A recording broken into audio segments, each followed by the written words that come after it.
I wake up every morning at 5 a.m. The air's still cool and heavy with that quiet promise of a new day. My name's Cole Mercer, and I'm 34 years old, a guy who's spent years perfecting the art of being invisible. I slip out of bed, careful not to wake Bianca, my wife, who's sprawled across the sheets like she owns the world, which, in a way, she does. Her family, the Sinclairs, are old money, Charleston royalty, and I'm the nobody they let into the castle. Downstairs, I pull on my jeans and a plain t-shirt, grab my keys, and head to my coffee shop, Bean and Ground.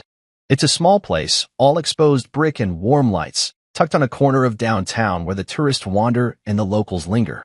People think it's my whole life, this little shop with its humming espresso machine and chalkboard specials. They see me behind the counter, apron tied around my waist, steaming milk or wiping down tables, and they figure that's all I am, a barista with a decent smile and a steady hand. Bianca's father, Gregory Sinclair, calls me the coffee boy when he's feeling generous, which isn't often. His voice is all gravel and judgment, like he's spitting out a bad taste every time he says my name. He's a real estate king, a man who builds towers and buys loyalty with a flick of his wrist, and to him, I'm just the guy his daughter dragged home one day, a stray she decided to keep. I don't mind it, not really. I've been playing this part for years now, quiet, simple, unassuming. It's easier that way. They don't ask questions, don't dig past the surface. Gregory's never wondered why I don't complain about the bills or how I keep the shop running without begging for his handouts. Bianca's never noticed the late-night calls I take in the office upstairs or the way I slip out 4 errands that stretch into hours. They see what they want, a guy who's good with his hands, who knows his place, who doesn't rock their perfect little boat. And I let them. I pour their lattes, nod at their small talk, and keep my mouth shut. It's not like I'm lying, not exactly. The shop's real enough. I love the smell of fresh grounds, the hiss of the steamer, the way people soften when they take that first sip. It's mine, a piece of me I built from scratch. But it's not the whole story. Not even close. See, I've got secrets they'd never guess. The shop's just a front, a cozy little mask I wear while the real me moves in the shadows. I own things, big things. Companies, properties, accounts they'd choke on if they knew. But I don't flaunt it. I drive a beat-up truck to work, park it out back where no one cares to look. The fancy cars, the ones registered under a holding company nobody's heard of, stay tucked away in a garage across town. My assistant, a sharp woman named Tara, handles the real business, meetings with bankers, investors, CEOs who don't know my face until I want them to. I've got a system, a rhythm, and it works because nobody suspects a thing. Why would they? I'm just Cole, the guy who married up, the one they pat on the head and forget about. Gregory's too busy counting his millions to notice the way I watch him, the way I listen when he brags about his latest deal. Bianca's too caught up in her charity luncheons and designer dresses to see the papers I sign when she's asleep. They think I'm small, and I let them. It's safer that way for now. This morning, the shop's quiet when I unlock the door.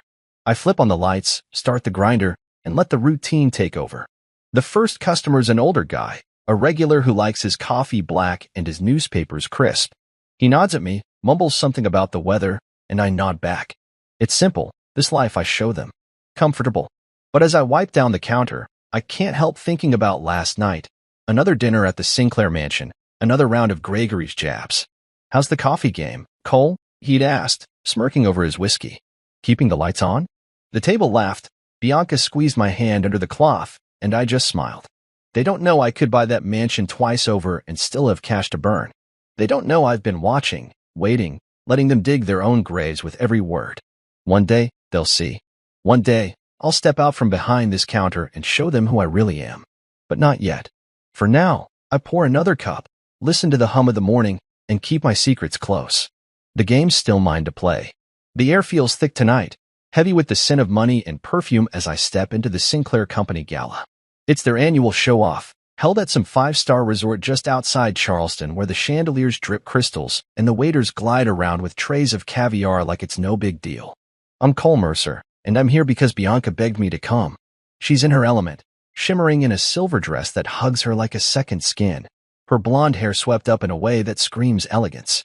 Me, I'm in a navy suit, tailored, sharp, something I designed myself through a quiet little fashion venture I've never told anyone about. It's not flashy, but it fits me like it was born on my shoulders. I walk beside her, my hand resting light on her back, and I can feel the eyes on us, or on her, Mostly. I'm just the shadow, the guy who doesn't quite belong. We step into the ballroom, and it's like walking into a painting. Everything's gold and glass, the orchestra humming in the corner, people laughing too loud because they've got nothing real to say. Bianca's already drifting, kissing cheeks and tossing hellos like confetti. I hang back, grab a drink from a passing tray, something clear and sharp, and let the room swirl around me. Gregory's here, of course, holding court near the center, his gray hair slicked back, his tuxedo screaming power. He spots me across the crowd, gives me that half nod he thinks passes for manners, and turns back to his buddies. I'm not worth more than that to him. Never have been. I sip my drink, the ice clinking against the crystal, and wonder how long I've got to stay before I can slip out for air. These nights always feel like a performance, and I'm the understudy nobody bothered to rehearse. Then it happens, the toast. Gregory climbs up to the little stage, taps his glass with a spoon, and the room hushes like he's some kind of king. He's all smiles, that smug grin that says he owns every soul here. Some of us, he starts, his voice booming, build empires from scratch. We carve our names into the world, brick by brick. He pauses, lets the applause ripple, then his eyes find me. Others, well, they serve cappuccinos. The laugh hits like a wave, rolling through the crowd, sharp and cruel. Bianca's cousins snicker behind their hands. Some guy in a bow tie claps like it's the funniest thing he's heard all year. My fingers tighten around my glass, the cold biting into my skin, but I don't flinch. I smile instead, small, easy, like it doesn't faze me. Let them laugh. Let them think I'm the punchline. They've been doing it for years, and I've learned to wear it like a second suit. I take a slow breath, feel the anger simmering low in my chest, but I don't let it show. They don't know a damn thing. They don't know that this suit I'm wearing came from a company I own, one that's got orders stacked up from New York to Miami. They don't know I've got a stake in half the buildings Gregory brags about, hidden under layers of paperwork and fake names. And they sure as hell don't know I own the bank that's keeping his whole operation afloat right now. Eastbridge Capital. It's mine, every dime of it, and Gregory's emergency loans are sitting on my desk, waiting for my pin. One signature, that's all it'd take to pull the plug. I could end him tonight if I wanted to, watch that smug face crumple when he realizes who's been holding the strings. But I don't. Not yet. I sip my drink again, let the burn slide down my throat, and keep my eyes on him. He's still grinning, soaking up the applause, oblivious to the fact he's roasting the guy who could bury him. Bianca floats back to me, her perfume soft and sweet, and slips her arm through mine. You okay? She whispers, her voice low enough that no one else hears. I nod, give her a quick smile. Fine, I say, and it's not a lie. I've been through worse than a room full of rich idiots laughing at me. She squeezes my arm, and for a second, I wonder if she knows, if she's ever suspected there's more to me than the coffee shop and the quiet nods. But then she's off again, pulled into a circle of women with diamond earrings and fake laughs, and I'm alone with my thoughts. The night drags on, all speeches and small talk, and I play my part, shake hands, make jokes, let them think I'm harmless. They don't see the way I catalog every word, every smirk. They don't know I'm counting the seconds until I can turn this game upside down. As the orchestra picks up again, I finish my drink and set the glass down hard. One day, they'll choke on that laughter. One day, they'll see who's really pouring the shots around here. But tonight, I just stand there, the invisible son-in-law, letting them have their fun. It's a quiet morning at Bean and Ground, the kind I live for. Soft sunlight spilling through the windows, the smell of fresh coffee beans grinding into something warm and alive. I'm Cole Mercer, and this place is my sanctuary, my little corner of the world where I can breathe. I'm behind the counter, apron on, steaming milk for a latte while a couple of regulars chat about the weather at a table by the door. They nod at me, I nod back, and it's easy, like it always is here. People think this is all I've got, this cozy shop with its wooden stools and handwritten menu. They see me wiping down the espresso machine, hear me call out orders, and figure I'm just a guy who lucked into marrying Bianca Sinclair. They're not wrong about the luck part. She's beautiful, sharp, the kind of woman who lights up a room, but they're dead wrong about the rest. This shop's not my whole story. It's barely a page. Years ago, I was a different man. I had a startup, nothing huge, just a tech idea I cooked up in a cramped apartment with too much coffee and not enough sleep. It was a platform for small businesses, something to help them track sales, manage inventory, keep the lights on. I poured everything into it, and when a bigger company came sniffing around, I sold it. 8 figures, modest by some standards, but enough to change my life. I didn't blow it on cars or a mansion. I'm not that guy. Instead, I reinvested, quietly, carefully. I built Eastbridge Capital, a holding company nobody's heard of because I made damn sure they wouldn't. It's got its fingers in banks, fintech startups, real estate deals stretching across 3 states. I own pieces of the world Gregory Sinclair thinks he rules, and he doesn't even know it. My name's nowhere near the letterhead, intentionally. I've got people like Tara, my assistant, running the show out front while I stay in the shadows. Freedom's what I wanted, not fame, and this setup gives me that. The coffee shop came later. I bought it on a whim after Bianca and I got married. A little place that was going under until I turned it around. It's not a front, not exactly. It's real, something I love. I like the rhythm of it, the way the grinder hums and the customers smile when I slide their drinks across the counter. It's my retreat, a place where I can step away from the suits and the boardrooms and just be Cole. But it's also my cover.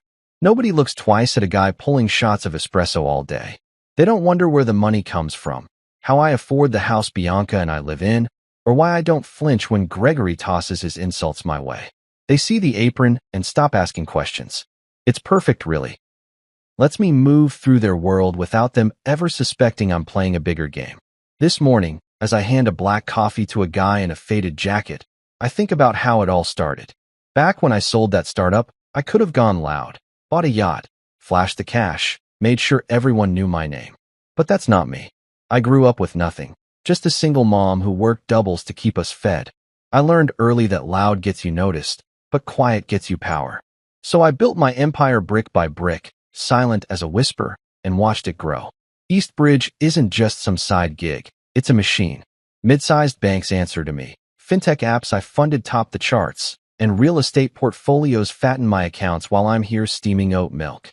I've got 3 hedge fund managers on my payroll, guys who'd laugh if they saw me in this apron. Sometimes I laugh too, thinking about it. Like when Bianca's cousin smirked at me last week and said, "He makes great lattes." I just grinned and said, "Yeah, I also signed the payroll for 3 hedge fund managers." He thought I was joking. They all do.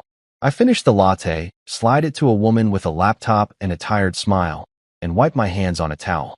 The shop's humming now, a steady flow of people coming in for their morning fix. I move through it like I always do, calm, steady, letting them see the version of me they're comfortable with. But in my head, I'm somewhere else. I'm thinking about the calls I'll take later, the deals Tara's lining up, the numbers I'll crunch when the shop closes.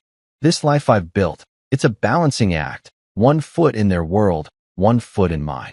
Gregory thinks he's the king. Bianca thinks I'm her sweet, simple husband, and I let them. It's safer that way. Keeps the pieces in place until I'm ready to move them. As I pour another shot of espresso, the steam rising in soft curls, I feel that familiar itch, the one that says this mask won't fit forever. One day, I'll take it off. One day they'll see. But for now, I'm just the guy with the coffee, and that's enough. The night air hits me like a slap when I step out onto the terrace, the gala's noise fading into a dull hum behind me. I'm Cole Mercer, and I've had enough of the chandeliers and fake smiles for one evening. My navy suit feels tight, not because it doesn't fit, it's perfect, but because I'm carrying more than anyone in that room knows. I lean against the railing, the ocean breeze tugging at my hair, and take a deep breath. The crystal glass in my hand's empty now, just ice rattling around, and I'm thinking about heading back to the truck when I hear heels clicking on the stone behind me. I turn, and there's Layla Cross, Gregory's assistant, her dark hair pulled tight and her eyes darting like she's scared someone's watching. She's young, maybe 28, sharp as a tack, and the only one in the Sinclair orbit who's ever looked at me like I might be more than a coffee pourer. "Sir," she says, her voice low, almost a whisper, "we need your bank's approval." The loan paperwork was flagged for emergency review. I raise an eyebrow, keeping my face steady even as my pulse kicks up a notch. "Emergency?" I ask, casual, like I'm just making conversation. She nods, her hands twisting together. "Yes, Mr. Sinclair's Midtown project is collapsing. Without that loan, everything folds." Her words hang there, heavy, and I let them settle. The Midtown project, Gregory's big gamble, a shiny tower he's been bragging about for months. I've seen the numbers, the ones he doesn't show the public, because my bank's the one holding his leash. Eastbridge Capital's got the files, and I've got the pen. I nod slowly, letting a flicker of something, maybe amusement, dance in my eyes. Tell Mr. Sinclair I'll review it in the morning. I say, calm as if I'm talking about the weather. Layla freezes, her mouth parting just a little, and I see it click. Her eyes widen, searching my face like she's seeing me for the first time. Not Cole the coffee guy. Cole, the CEO of Eastbridge Capital. The guy who could snap his fingers and sink her boss. She doesn't say anything for a second, just stands there, and I can almost hear the gears turning in her head. She starts, then stops, like she's afraid to finish. I don't help her out, just tilt my head and wait. Okay, she finally says, backing up a step. I'll tell him.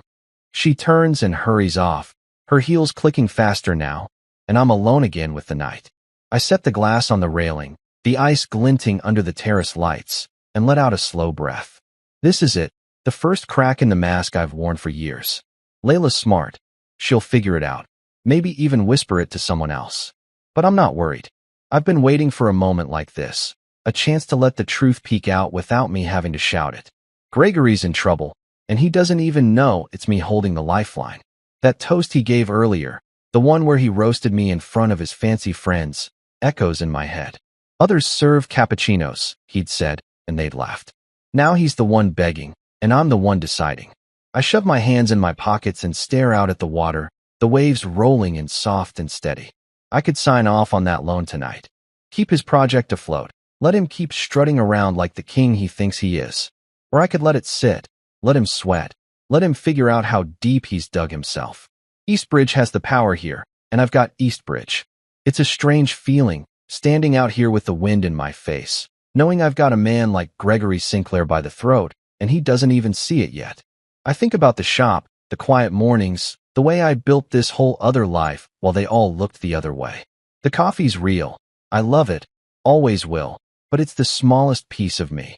Out here, under the stars, I feel the weight of everything else. The banks, the deals, the millions I've stacked up while they laughed. Layla's reaction sticks with me, though. That look in her eyes, shock, maybe respect, tells me the game's shifting. She's the first one to see past the apron, and it's a rush, like stepping out of a shadow I've been hiding in too long. I don't know what she'll do with it. Run to Gregory, keep it quiet, maybe just watch and wait. Doesn't matter. The seed's planted now, and I'm ready for whatever grows. I pick up the glass again, roll it between my fingers, and think about tomorrow.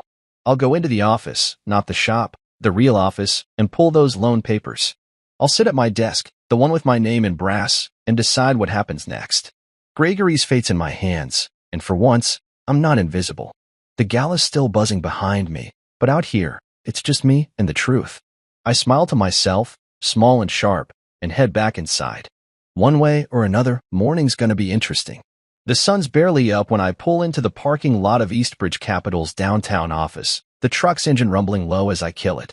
I'm Cole Mercer, and today's the day I stop playing small. I step out, my boots hitting the pavement, and tug my jacket straight. Nothing fancy, just a gray blazer over a white shirt.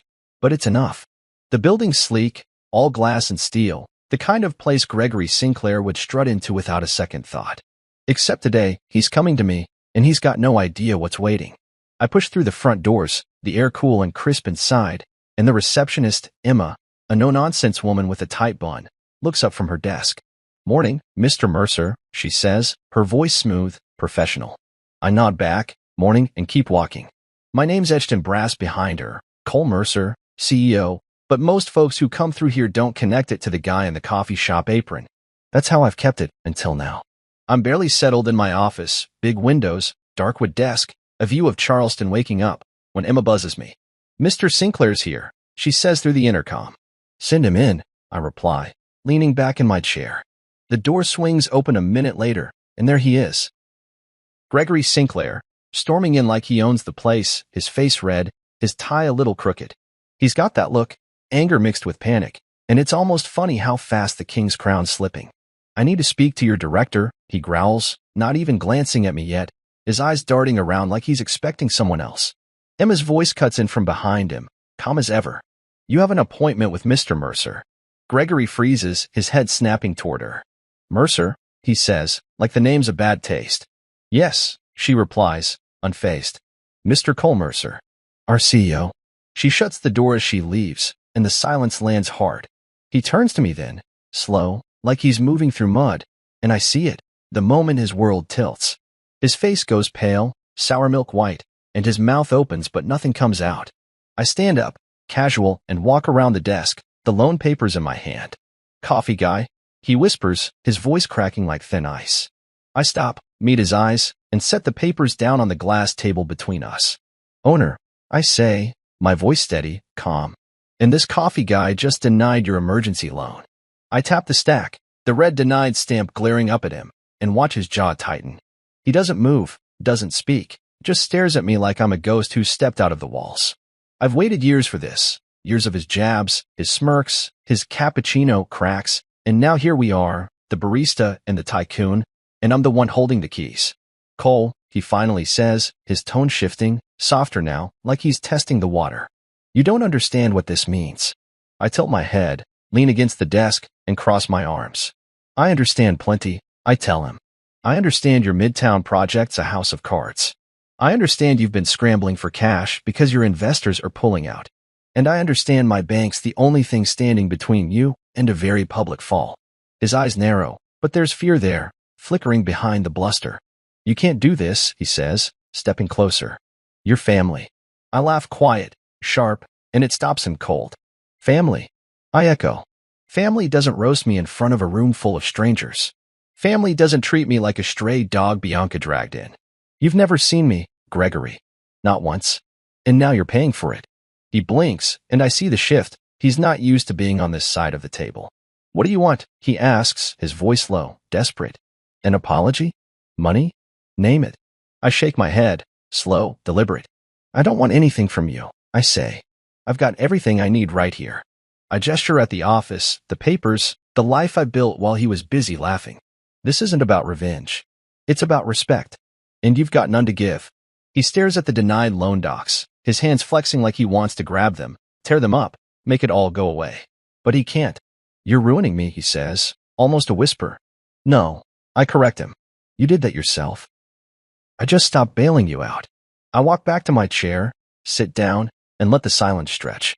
He's still standing there, a man who spent his life towering over everyone, and now he's shrinking before my eyes. You've got 24 hours to figure out another lifeline, I tell him, picking up a pen like it's just another day. Eastbridge is done with you. He doesn't move at first, just stares, then turns and walks out, his steps heavy, defeated. The door clicks shut, and I lean back, the weight of it all settling in. I'm not invisible anymore, not to him, not to anyone who's paying attention. The mask's off, and it feels good, like a breath I've been holding too long. I glance at the papers, the red stamp glowing, and think about the gala, the toast, the laughter. They won't laugh now. Not when they see who's really running the show. I'm sitting in my office at Eastbridge Capital, the afternoon sun cutting sharp lines across the desk, when Gregory comes back. I'm Cole Mercer, and yesterday I flipped his world upside down, denied his emergency loan, watched him stumble out of here like a man who'd lost his shadow. Now he's back, standing in my doorway, and he's not the same guy who stormed him before. His tie's still crooked, his hair's a little wild, and there's a desperation in his eyes I've never seen. He doesn't wait for an invite, just steps in, shuts the door, and starts talking. Cole, he says, his voice rough, like he hasn't slept. You don't know what you're doing. This will destroy my company. I lean back in my chair, fingers steepled, and let him go. He's pacing now, hands waving, throwing out numbers, projected profits, investor names, timelines, like they'll change my mind. I don't flinch, don't interrupt, just watch him unravel.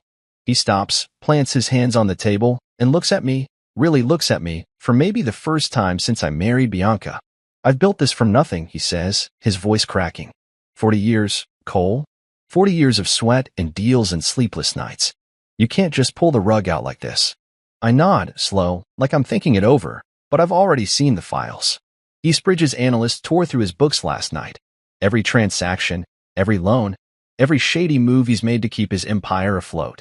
Maybe you should have been more careful, I say, my tone even, calm. More careful with your public insults. And your books. I slide a folder across the table, red flags marked in bright ink, phantom assets, debt shuffled around like a shell game. That's not oversight, Gregory. That's fraud. His face goes slack, like I've punched the air out of him. He grabs the folder, flips it open, and scans the pages he knows are true because he cooked them himself. "Where'd you get this?" he mutters, but it's not a real question. He knows. "My people are good at their jobs," I tell him. "Better than yours, apparently." He drops the folder, sinks into the chair across from me, and runs a hand over his face. "You've got no idea what this'll do," he says, quieter now, almost pleading. "The jobs, the families, hundreds of people depend on me." I lean forward, elbows on the desk, and meet his gaze.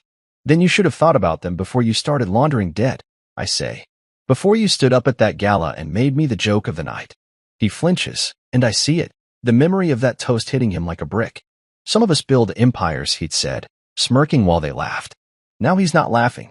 "Cole," he tries again, softer. "I didn't mean it like that. It was just talk. I cut him off. "It was you," I say, sharp. "That's who you are. You've spent years treating me like dirt, and I let you. I stood there, smiled, poured your damn coffee, and you never once wondered who I was. Well, now you know." He stares at me, his mouth working like he's got something else to say, but nothing comes. "If I go down," he starts, then trails off. I finish it for him. "You already did. The moment you opened your mouth last night." I push back from the desk, stand up, and walk to the window. The city's buzzing below, cars, people, life moving on, and I feel the shift inside me. This isn't just about the loan anymore. It's about all of it. The years I've swallowed his crap, the way he's looked through me like I'm nothing. I turn back, and he's still sitting there, deflated, a king without a throne. "You've got options," I say, though I know he doesn't, not really. "Sell what you can, call in favors, find another bank dumb enough to touch you." "But Eastbridge?" "We're out." He doesn't move, just stares at the floor, and I wonder if he's finally seeing it, the hole he's dug, the one I'm not climbing in to pull him out of. I could have signed that loan. Could have kept his tower standing, let him keep his crown. But why? So he could roast me again next year? So he could keep pretending I'm less than him? No. I've got my own empire, built quiet and strong, and I don't need his approval to sleep at night. "You've got till the end of the week," I tell him, walking back to my chair. "After that, the creditors will come knocking. Good luck." He looks up at me then, and there's something raw in his eyes, fear, maybe regret, but it's too late for that.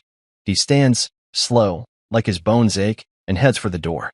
"This isn't over," he mutters, "but it's weak, a last gasp." "Yeah, it is," I say, and he's gone. I sit back down, the folder still open on the table, and let out a long breath. The empire's cracking his, not mine, and I'm the one who swung the hammer. It feels heavy, but right. I've been invisible too long, and now the pieces are falling where they belong. Gregory's not the only one who'll feel this. Bianca's next, and the family, and the world outside these walls. But for now, it's just me and the quiet, and I'm okay with that. I'm home when it all comes crashing down, sitting in the kitchen with a beer I haven't touched, the bottle sweating on the counter. I'm Cole Mercer, and today's been a hell of a ride. Denying Gregory's loan, watching his empire teeter, feeling the weight of my own power settle in. The house is quiet, too quiet, until the front door slams open and Bianca storms in. She's a whirlwind, hair loose, eyes wild, her heels clicking sharp against the hardwood. She knows. I can tell before she even opens her mouth. She drops her bag on the floor, stares at me like I'm a stranger, and says, "You did this." Her voice is tight, shaking, and I don't play dumb. "Yeah," I say, calm, meeting her gaze. "I did." She paces, hands flying to her hips, then her hair, then back again. "My father called me," she says, her words spilling fast. "He's a mess, Cole. A mess. He said you own some bank, that you killed his loan, that you're tearing everything apart. Is that true?" I nod, slow, and take a sip of the beer just to steady myself. "It's true," I tell her. "Eastbridge Capital's mine. Has been for years. I denied his loan because he's been cooking his books, Bianca. Fraud. The kind that doesn't just hurt him. It hurts everyone tied to him." She stops pacing, stares at me, and her mouth drops open. "Years?" she whispers. "You've had this whole thing, and you never told me?" Her voice cracks, and I see the hurt there, sharp and real. I stand up, move around the counter, but keep my distance. "I built it," I say, keeping it simple. "Started with a startup I sold, turned it into something bigger, banks, real estate, investments. I kept it quiet because I didn't need the noise. Didn't need your dad, or anyone else telling me who I should be. She shakes her head, fast, like she's trying to shake my words out. You lied to me, she says louder now.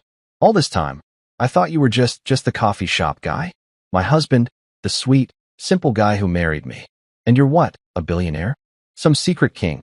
I wince at that, but don't back down. I didn't lie, I say. I just didn't tell you everything. You never asked, Bianca. None of you did. You all saw what you wanted. Me in an apron, pouring drinks, staying small so you could feel big. Her eyes flash, and she steps closer, jabbing a finger at me. Don't you dare put this on me, she snaps. You hid this. You let me think. God. Cole, you let my father treat you like trash, and you just smiled. Why? Why didn't you say something? I take a breath, feel the old anger stir, and let it out slow. Because I didn't need his respect, I tell her. Or yours, back then. I built what I built for me, not to prove anything to him. But yeah, I let him talk. I let him laugh. And you know what? I'm done with that now. Done being the stray dog your family kicks around. She freezes, her hand dropping, and I see the tears welling up. You think that's what I saw you as? She asks, her voice softer, breaking. A stray. I shrug. Not harsh, just honest. That's how it felt, I say. Every dinner, every party, every time he called me coffee boy, and you didn't say a word. I was invisible, Bianca. To all of you. She wipes her eyes, quick, like she's mad at herself for crying. I didn't know, she says. I didn't know you were this. She gestures at nothing, everything, the life I've kept under wraps. How could I? You never let me in. I step closer now, close enough to see the way her shoulders shake. I didn't let anyone in, I admit. Not because I didn't trust you. Because I liked the quiet. Liked being the guy nobody expected anything from. But that's over. Your dad's crashing, and I'm the one who pushed him. That's who I am now, whether you like it or not. She looks at me, long and hard, and I can see her torn loyalty to her father, the man who raised her, warring with the reality of me, the husband she thought she knew. What am I supposed to do with this? She asks, almost to herself. He's my family, Cole. And you're breaking him. I don't make her choose, not yet. I'm not asking you to pick sides, I say, my voice steady. But I'm not invisible anymore, Bianca. I've got power, I've got a name, and I'm not hiding it to keep him comfortable. If that's too much for you, if you can't handle me being more than the coffee guy, you're free to walk. Her breath catches, and she stares at me like I've slapped her. Walk, she echoes. You'd let me go, just like that? I nod slow. If that's what you need, I say. But if you stay, it's with the real me. No more pretending. She doesn't answer, just turns and grabs her bag, her heels clicking as she heads for the stairs. I don't stop her, don't call out. The door upstairs shuts, and I'm alone again, the beer still cold in my hand. I sit back down, take a long drink, and feel the quiet settle. She's shaken, I get that. Her whole world's tilting, and I'm the one who rocked it. But I meant what I said. No more masks, no more swallowing their crap. If she can't handle it, that's her call. For now, I've got my own mess to sort, Gregory's fallout, the business, the life I've been building. The family's cracking, and I'm at the center of it. But I'm not backing down. Not anymore. I'm standing in my office at Eastbridge Capital, staring out the window as the city hums below when the news breaks. I'm Cole Mercer, and the past few days have been a storm, denying Gregory's loan, facing Bianca's anger, watching the cracks spread through the Sinclair family. Now it's gone public, and there's no hiding anymore. My phone buzzes on the desk, a dozen notifications piling up, but I don't need to check them to know what's happening. I turn on the TV mounted in the corner, and there it is, splashed across the financial news. Sinclair empire implodes after secret bank CEO shuts off lifeline. The anchor's voice is crisp, excited, like she's reading a thriller. Sources confirm Cole Mercer, CEO of Eastbridge Capital. And, yes, the unassuming coffee shop owner married to Bianca Sinclair Mercer, denied an emergency loan critical to Gregory Sinclair's Midtown project. The fallout? A domino effect threatening to topple one of Charleston's oldest real estate dynasties. I mute it, let the images roll, stock footage of Gregory's buildings, a shot of me pouring coffee at Bean and Ground, pulled from some old local feature. It's surreal, seeing my two worlds smashed together like this. The phone buzzes again, and this time I pick it up. It's Tara, my assistant, her voice steady but quick. It's everywhere, Cole, she says. CNN, Bloomberg, even the local stations. Gregory's spinning it. gave a statement calling you ungrateful, says he gave you a chance by letting you into the family. I laugh, short and dry. A chance, I say. He gave me nothing but a target on my back. Tara's quiet for a second, then Layla Cross just posted online too. Resigned publicly. She's backing you up, says Gregory's arrogance did him in. I nod, even though she can't see me. Good, I say. Let it burn. I hang up and pull up Layla's post on my laptop. It's short, sharp, and brutal. I worked for Gregory Sinclair for 5 years. I watched him laugh at a man who held his survival in one signature, Cole Mercer. That gala toast was his last mistake. I'm out. The comments are exploding, some calling her a traitor, others cheering her on, most just stunned. I lean back in my chair, the weight of it sinking in. This isn't just about me and Gregory anymore. It's a reckoning, loud and public, and I'm the guy who lit the match. Gregory's out there, flailing, trying to paint me as the bad guy, but it's not sticking. Not with Layla's words out there, not with the truth seeping through the cracks he can't plug. I head downstairs, needing air, and step into the lobby just as a reporter spots me through the glass doors. She's young, eager, shoving a mic my way the second I'm outside. Mr. Mercer, she calls. Any comment on the Sinclair collapse? On your role in it. I stop, look at her, and keep it simple. Gregory made his choices, I say. I made mine. That's all. I push past before she can follow up, heading for my truck. The streets buzzing, people glancing my way, whispering, phones out like I'm some kind of celebrity. I've spent years blending in, and now I'm the guy they can't stop staring at. It's strange, but I don't hate it, not yet. Back at home, the TV's still on when I walk in, Bianca nowhere in sight. She's been distant since our fight, sleeping in the guest room, avoiding me like I'm a bomb she doesn't know how to defuse. I don't blame her. This is a lot, and she's caught in the middle. The news cycles Gregory's statement again, his voice clipped and bitter. I welcomed Cole into my family, gave him a chance, and this is how he repays me. I turn it off, sick of his lies. He didn't give me anything. I took it, built it, earned it while he was busy laughing. The phone rings. Local number, probably another reporter, and I let it go to voicemail. I'm done talking for now. The world's got enough to chew on. Later, I drive to the coffee shop, needing something normal. The regulars are there, sipping their drinks, but they're looking at me different, curious, maybe impressed. Old man Joe, who's been coming in forever, sets his paper down and grins. Heard you're a big shot now, Cole, he says. I shrug, pour him a refill. Just a guy with a coffee pot, I say, and he chuckles. But it's not the same, and I know it. The mask's off, and the reckoning's here. Gregory's empire's crumbling, creditors circling, projects stalling, and I'm the name on everyone's lips. I could have stayed quiet, kept the loan flowing, let him keep his throne. But I didn't. I stepped up, and now the world knows who I am. I lock up late, the shop dark and still, and sit at the counter with a cold cup I don't drink. Layla's post keeps running through my head. He laughed at a man who held his survival in one signature. That's it, right there. Gregory thought he was untouchable, thought I was nothing. Now he's scrambling, and I'm standing tall. The public's watching, judging, picking sides, but I don't care what they think. This was never about them.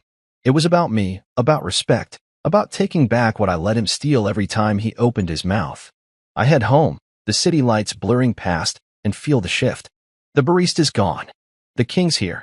And I'm not stepping back into the shadows. I'm sitting at my desk at Eastbridge Capital, the morning light slanting through the windows, when Tara walks in with a stack of papers and a grin. I'm Cole Mercer, and the past week's been a whirlwind, Gregory's empire crashing, the news blowing up, my name everywhere. Now it's time to move forward. Auction results, Tara says, dropping the stack in front of me. Sinclair's properties, Midtown, the waterfront lots, a couple downtown buildings, all ours. Dirt cheap, too. I lean back, take the top sheet, and scan the numbers. He's right, they're steals, picked up from the wreckage of Gregory's collapse. Creditors swooped in fast, and Eastbridge was ready. Good. Let's get moving on the rebrand. She nods, already on it, and I feel the shift. This isn't just cleanup, it's creation. I've been planning this for a while, something new, something mine. Cole Groundworks, a passion project I've kept in my head until now. The idea is simple. Take those properties and turn them into something real. Affordable housing, community spaces, places people can live and breathe, not just towers for rich folks to gawk at. Gregory built for ego. I'm building for life. I spend the morning sketching it out: low-rise apartments with green roofs, a community center with a daycare, maybe a park where kids can run. Tara's on the phone with architects, developers, people who get it. By noon, we've got a plan rolling, and it feels good, better than watching Gregory fall, better than proving a point. This is what I've wanted. Power that does something, not just takes. I don't hide anymore. The coffee shop's still mine. I'm there the next day, pouring espresso, wiping counters, but it's different now. People know who I am. Regulars like Joe grin wider, strangers linger, asking questions. Heard you're some kind of tycoon, a guy in a ball cap says, sipping his black coffee. I shrug, smile. Just a guy who got lucky, I tell him, but they don't buy it. The apron's still on, but the mask's off, and I'm okay with that. Then the call comes, Forbes Local Legends, a magazine I've flipped through at the shop. We want your story, the editor says, her voice bright. From barista to billionaire. People are eating it up. I hesitate, then say yes. Why not? I've spent years in the shadows. Might as well step into the light. The interview's quick, over the phone, and I keep it honest. I tell her about the startup I sold, the quiet years building Eastbridge, the coffee shop as my cover. Why'd you stay quiet so long? She asks. I pause, think about Gregory's smirks, the gala toast, the way they all saw me. I didn't need them to know, I say. Not until it mattered. She digs into the Sinclair fallout, how I denied the loan, how it sparked the collapse. Some call it revenge, she says. Was it? I shake my head, even though she can't see. Not revenge, I tell her. Respect. They didn't give it, so I took it. The piece drops a few days later, and there I am on the cover, from barista to billionaire. The man who taught respect the hard way. It's me at the shop, apron on, smiling soft, with a skyline behind me. Bianca leaves a copy on the counter at home. No note, just there. She's still distant, moving through the house like a ghost since our fight. I don't push, let her figure it out. The world's loud now, but I'm settling into quiet again, a different kind. I drive to one of the auction sites that afternoon, a rundown lot Gregory once bragged about. It's empty, weeds poking through cracked concrete, but I see it. Apartments, families, life. I walk the perimeter, boots crunching, and feel the weight lift. This is mine, not his. I'm not the coffee guy anymore, not the invisible son-in-law. I'm the one building something new, and they can't laugh that away. The shop's busy later, a line out the door, and I'm in the thick of it, steaming milk, pulling shots, joking with customers.